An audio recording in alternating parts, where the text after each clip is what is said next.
We each contain multitudes, not just the parts we're proud of, the healer, the teacher, the mystic, but the gambler, the trickster, the tyrant. Every archetype that has ever moved through human experience lives somewhere in you, in me, in all of us. And the shadow isn't the enemy. The light isn't the destination. The middle path, where you can hold the full range with compassionate awareness, that's where we actually get to know ourselves. I'm Kelly, a mystic, a scribe, and many other archetypes besides. And the devotion of my life is looking into this divine mirror of archetypes with full honesty and reflecting that compassion outward. Each video in this series takes one archetype from the Oracle by Carolyn Myss and opens it along 3 threads: the shadow or the low road we've walked, the light, the high road we're seeking or reaching for, and the middle path, the one that can hold both and carry us forward while we carry it along the path of self-mastery. This is the fullness of what it means to be human. This is the archetypal attunement. Hello and welcome to this archetypal attunement for the poet today. And this archetype is honestly one of the closest ones to me because I am a poet. I've published quite a few poems now on this channel, and there's a lot of library that I have not. But jumping right in here, the light attribute expresses soul insights in symbolic language, and the shadow attribute turns a lyric gift to negative or destructive effect. Wow. I'm shuffling the Infinite Door Tarot right now to actually get a middle path card. Something that indicates how do we balance the two of these? Instead of trying to write the most etheric poetry and be, this open channel, always speaking a metaphor. How do I be succinct? How do I balance the two? How do I temperance? How funny that we should say that. Because temperance is balance. Look at these teacups balanced on the fingers. And then we've got, this is the 9 of Wands. Wow, this is interesting. I love these cards, and I might need a second here just to register, because there's always so much imagery. And I've been using this deck for a while, but I still haven't even looked at all of the cards one at a time. Oh my gosh, I love these cards so much. If you are a reader and you don't have this deck, you need to get it because it's seriously incredible. Look at these eyes peeking out from the cups. Look at these eyes peeking out from these, why am I trying to call them lilies? Oh my gosh. Anyways, that lotus, Lord Almighty. I'm not here today, and I am because I'm so in this channel. I'm in my channel, and so the reason isn't there, the logic isn't there. And so if I'm reaching for it, the channel shuts off or it sprays out and I lose it, it's so funny that this is actually mirroring my experience with it. And it's like delicate hands. Don't reach. Just let it land. Just let it land. Don't reach for it and be noticing. Oh my gosh, this is stack your spine, align yourself in such a way that you can receive the divine flow, that you're focused and eyes open, that you might allow yourself to notice what other people don't, which would inspire you to poetry, which would inspire you to see the beauty in everything. And then look at this card, this 9 of Wands. Amazing. Look at this wand. It is a hand with a heart inside of it, because this highest wand is a perspective of a willful choice to have this hand with a heart catching, magnifying love. I want to move forward with my passion, my integrity, my dedication and devotion to longevity, to sticking it out in the long run. I don't care how scorching the earth is. I will stand here with this firing wand burning my hand because I am a fool for love, and I want to hold as much of it as I can. I want to feel the wind blowing it through my hand.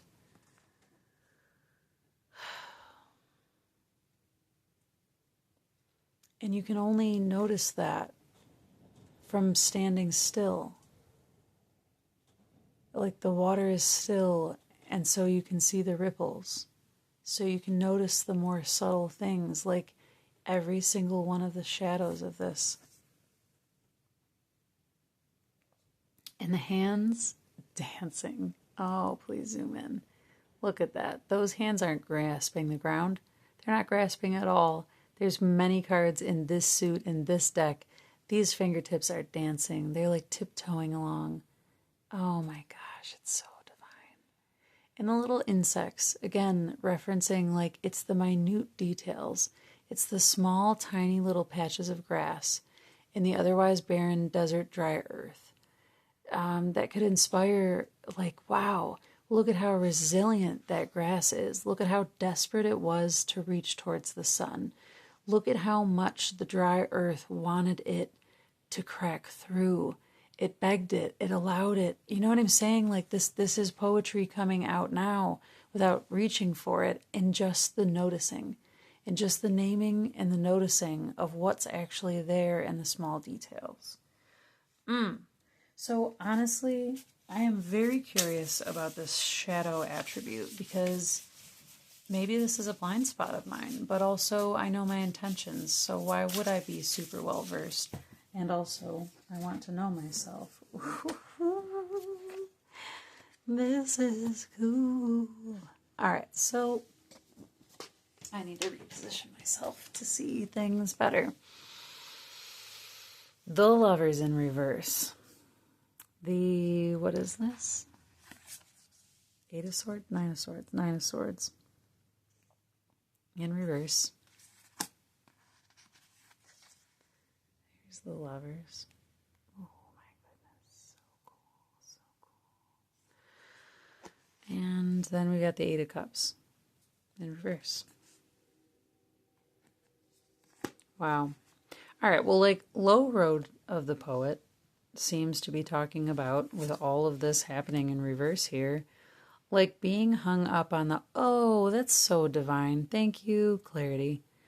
It's being hung up on the negative. It's being hung up on the whole, like, all right, so I used to write a lot of poetry. All of my early poetry, especially the long, rambling, explaining ones, were like talking about my grief, talking about my trauma. It was like begging to be seen by my parents, by my exes, by everyone who ever said that they loved me and didn't actually love me. And I'm not cheapening that. I've just told the stories so many times. I've written the poems so many times. I've written so many iterations of the same poems, of the same suffering, of the same leaving, of the same longing, of the same renewed passion and hope to find the new lover. And the shadow is writing these poems over and over again, hoping to get that person to hear you. Or to get that, like to gain that love, to catch that love, instead of setting it free. Poetry at the high road, I will venture to guess, the cards that reveal are going to say something along the lines of not trying to contain the lover, but by being the lover out loud, by speaking the love in the things that you see. And not trying to capture someone with that love, or trap them with it, or make it black and white, or keep it contained, or drown it, or grasp too tightly.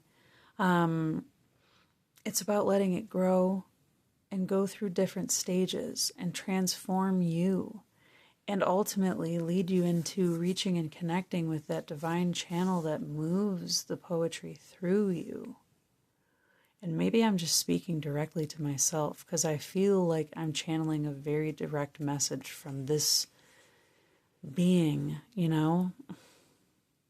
Like, I've got you, and you don't have to try, and you don't need to coerce, and you don't need to manipulate. Just hold your hand out to me, and I will slither into your very being, and I will take root and plant seeds that feel like stars burning within you, making you, asking you, begging you, whatever way you need me to show up and mirror the divine love that wants to move through you in the way that will actually incite you to do it.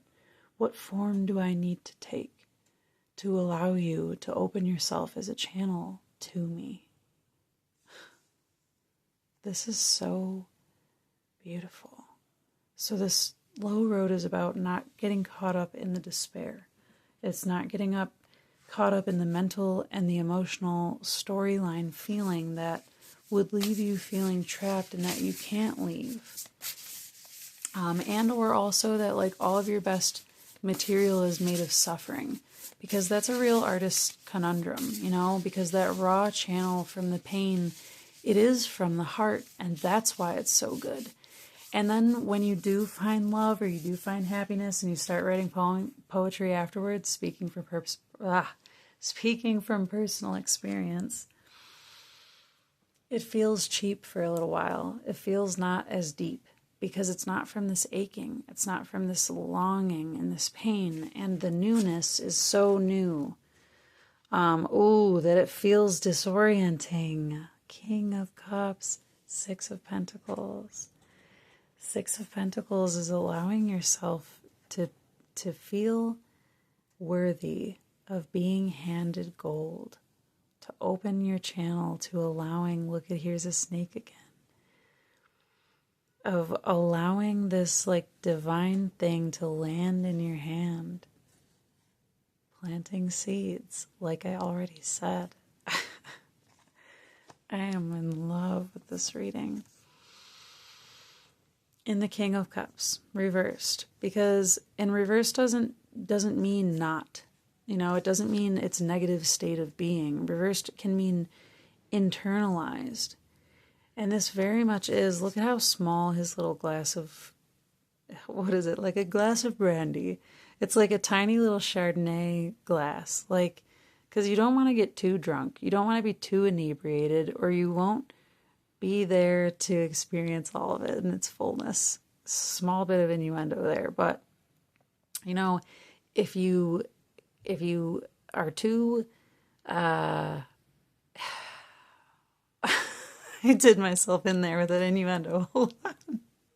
Oh my goodness. I'm sorry. I like the poetry channel opens up, and so like literally the whole channel opens up, and you know, I'm a sensual being, and so the poetry was moving me here. Long and short story of it.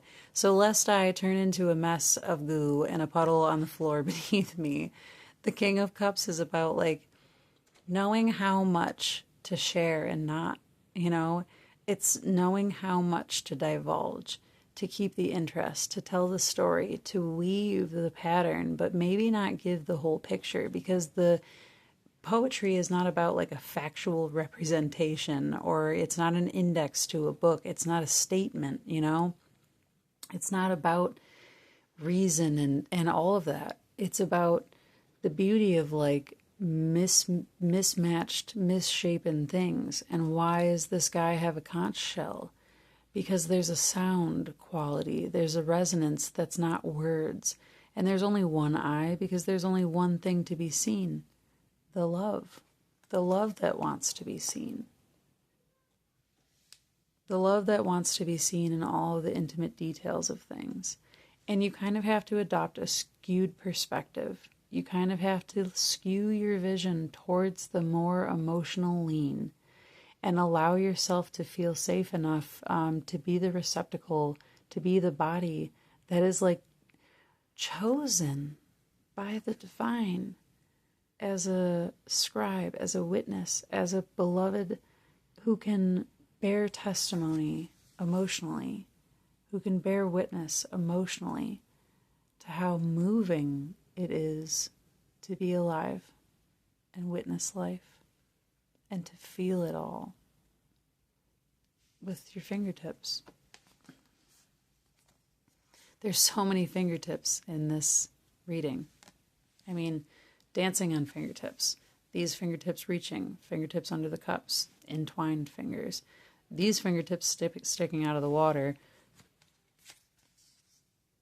these fingertips like grasping, you know, and buried in the blanket, and it's like trying to wrap yourself up because you want to be covered, you want to be smothered, you want to be roused from bed at night, but not with pain and torture and thought and intrusive like stuff, but with divine. I love being woken up in the middle of the night to channel a poem. It's the best feeling ever. So we don't need to get hung up on the negative emotions. That's not our best state. It's the coming from the heart. It's the being able to translate what is emotionally moving through the heart. All of the waves and patterns and colors and blending and the way that you can distinguish and you can't distinguish, and one thing moves into another. And it's all poetry in motion.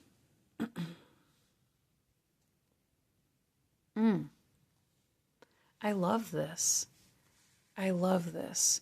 So again, the middle path is blending. It's blending, it's balancing, it's being able to like have your feet on the ground and notice all of the things, walking slowly and passionately and intentionally and devotedly, to slowing down enough to notice all of the love that is here to be had and all of the pain that inspires more love and the pain that comes from love that shifted and changed and all of the emotional fluctuations that we get to experience, because it's all worth writing poetry about. I love it. The poet. I think this was archetype number 7 I've done in this deck so far of 80 cards in this series. So if you liked this video, please do hit that like button and also hit the subscribe so you can be notified when new videos come out. Thank you so much for watching. I would love your commentary, your conversation, your community around this series, around, how this poet archetype shows up in you. If you've got some poetry you'd like to share, I'd love to hear that too. Thank you so much for tuning into this channel. I will see you the next time. Take care.